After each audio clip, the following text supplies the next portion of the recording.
Welcome to This Explainer. Look, if you're watching this, I'm guessing you already know the absolutely exhausting, repetitive cycle of modern dating, right? The swiping, the messaging, the endless hoping, only to find yourself right back at square one. Well, today we're taking a completely different approach.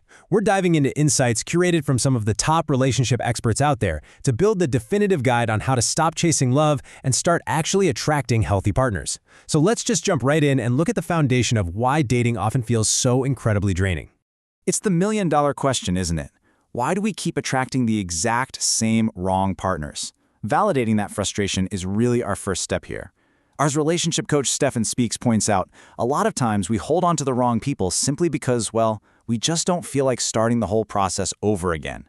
We rationalize keeping someone around because they're, nice, while completely ignoring our own intuition. We end up literally wasting our own time just trying to avoid the discomfort of starting fresh. Which brings us to Section 1, the trap of chasing, mistaking fun for love. So the core issue here is that we so often hold on to relationships just out of sheer convenience. And there's this really stark contrast between chemistry and connection, and man, we confuse the two all the time. Chemistry? That's just surface-level fun. You have a great time out, the conversation flows, your heart races, it's exciting. But Stefan Speaks warns that this is just the surface. You don't actually know what kind of life they want to build. True connection, on the other hand, means your paths actually align. Your purposes align. It's not enough to just have fun together. You literally have to be headed in the exact same direction. To build that kind of connection, I've got to ask you this directly. Are you presenting your representative? Think about it. When you go on a date, are you being your true, authentic self? Or are you presenting a highly curated, kind of fake, idealized version of yourself just to keep the peace and seem more likable? If they fall for your representative, they aren't falling for you. It's a massive trap. Because eventually, the real you has to come out, right? And if you haven't been honest from the jump, the relationship is just inevitably going to fall apart. Okay, moving on to Section 2, facing the mirror, doing the inner work. To actually do that inner work, we've got to face something a little uncomfortable. We're drawing on some brilliant psychological insight here from psychotherapist Lori Gottlieb. Now, we all love what she calls idiot compassion. This is when your friends just blindly validate you. You complain about a terrible date and they immediately chime in, "Oh, you're a prize, they're terrible." And hey, it feels great in the moment, but you learn absolutely nothing. What you actually need is wise compassion. This is like a therapeutic mirror showing you your own role in the whole dance of the relationship. Like, why do you keep ending up with avoidant partners? Wise compassion forces us to look at our own behavioral blind spots. And when we finally look in that mirror, we often find what Gottlieb calls unfinished business. This is the subconscious act of seeking out familiar, painful patterns from our past in completely new partners. Consciously, sure, you want someone safe and secure, but subconsciously, if you grew up around neglect or volatility, your brain spots someone with those toxic traits and goes, "Oh, you look familiar, come closer." It's crazy, but you are literally dating your past trauma simply because it feels familiar to you. Doing the inner work means recognizing this pattern so you can finally break it and start being drawn to healthy, emotionally generous people instead. This leads perfectly into Section 3, becoming the magnet, building internal joy. To build that real joy, let's look at the neuroscience approach of Dr. Joe Dispenza. The crucial point here is summed up perfectly. We cannot attract anything in our life that we feel separate from. Dr. Dispenza explains that looking for a partner from a place of lack, it just keeps us totally stuck. If you're feeling lonely and desperately waiting for a partner to finally arrive and make you feel joyful, you're creating from a place of lack. The secret is you've got to feel the emotion of love and joy before the relationship even arrives. You have to become so incredibly happy with yourself that you're no longer looking out of sheer desperation. That, right there, is the exact state where you attract an equal. Section 4, building the extraordinary, the myth of the one. Relationship coach Matthew Hussey uses this truly fascinating metaphor to challenge how we view hardship in relationships, the pain you choose versus the pain you don't choose. He talks about this experiment with two rats on a wheel. Rat A gets to choose to run whenever it wants. Rat B, however, is forced to run whenever Rat A runs. They do the exact same amount of exercise. But get this, Rat A shows all the positive physical markers of exercise, while Rat B shows all the negative markers of severe stress. Why? Simply because Rat A chose it. In our relationships, actively choosing to work through challenges makes us stronger, but enduring forced stress from a bad situation, that just breaks us down. And this brings us to a really radical reframe of a word we are all terrified of. Hussey says, Reclaim the language of settling. What if you decided to settle on? Look, we're also scared of settling for the wrong person, but let's be real, there are no perfect human beings. You cannot optimize a human like a piece of software. But if you make a powerful, decisive act to settle on a beautifully flawed human being, you suddenly shift from being a passive victim of modern dating to an active builder of an extraordinary life.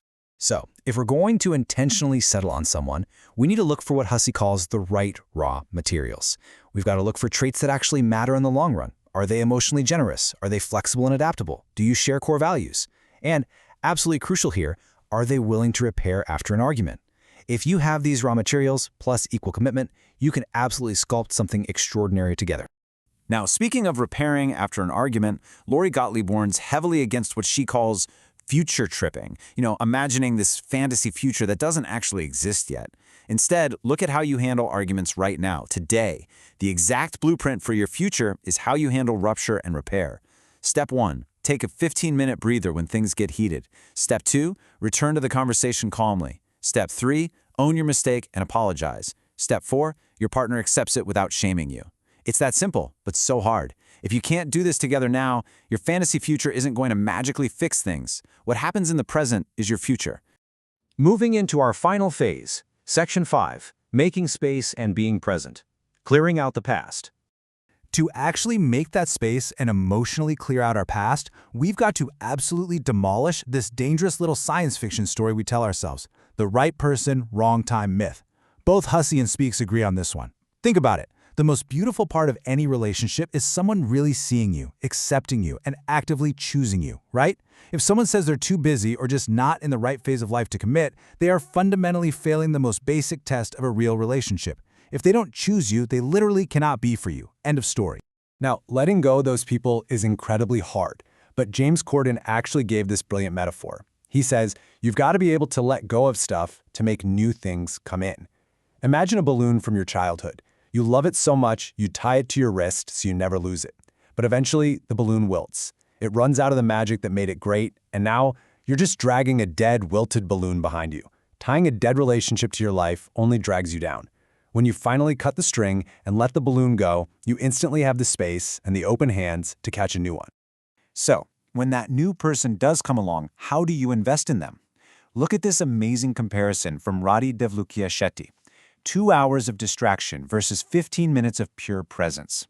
We have this mistaken belief that time spent automatically equals value. We think someone who spends 2 completely distracted hours in the same room scrolling on their phone loves us more than someone who gives us 15 minutes. But true emotional investment is measured by the depth of pure, undivided presence. 15 minutes of being truly seen by someone is far more fueling than hours and hours of a wandering mind. But Radhi also poses a really deeply challenging question that we have to ask ourselves. Are you helping others to avoid your own life? Whew, that one hits hard. Sometimes we overinvest in our partners, giving them literally all our time and energy, not because we're so selfless and loving, but because it gives us a false sense of significance. It's basically a very convenient way to dodge doing our own inner work. We focus so hard on fixing them so that we don't have to figure out our own lives.